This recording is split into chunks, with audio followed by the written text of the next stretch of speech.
let's talk about an iconic album that really helped define the late 1970s and pushed punk and new wave into the mainstream. This is Parallel Lines by Blondie. Is absolutely essential.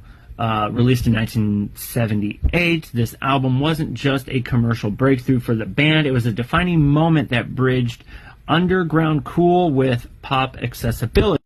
At the time, Blondie had already built a reputation in the New York punk scene. They were part of the sort of CBGB's crowd with the Ramones and Talking Heads and the band Television, but their sort of earlier albums kind of leaned more in garage rock and retro kitsch. It wasn't until Parallel Lines that they were fully embraced a polished, pop-friendly sound, and that shift made it all the difference.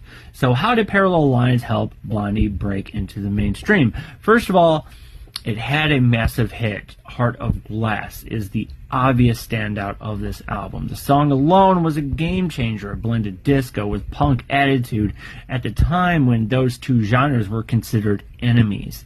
Yet somehow, Blondie made it work, and not just work, but dominate the charts. It hit #1 in the US, the UK, and several other countries. Suddenly, Blondie wasn't just cool New York band, they were international pop stars.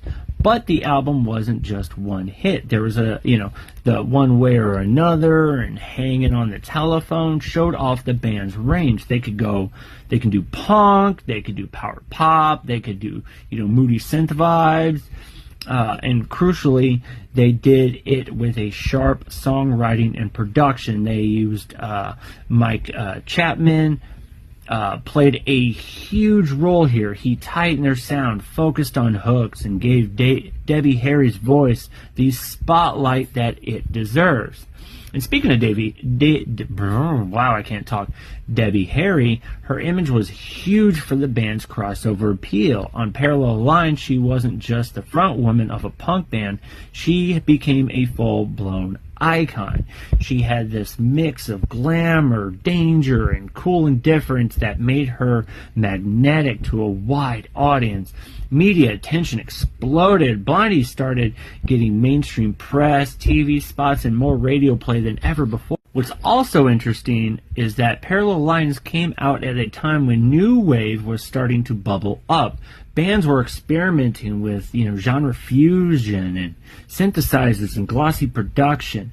Blondie was ahead of the curve in showing how punk roots could also evolve into something chart-topping and still authentic. So to wrap it up, Parallel Lines was the perfect storm. Great songs, bold style, top-tier production, and a fearless willingness to blend genres. It gave Blondie a sound that mainstream audiences could love without alienating their original fans. In doing that, they helped pave the way for new wave's dominance in early 80s. It wasn't just a successful album, it was a breakthrough moment for the entire scene. So if you haven't checked this album out, check it out. Let me know what you think. Gotta love Blondie.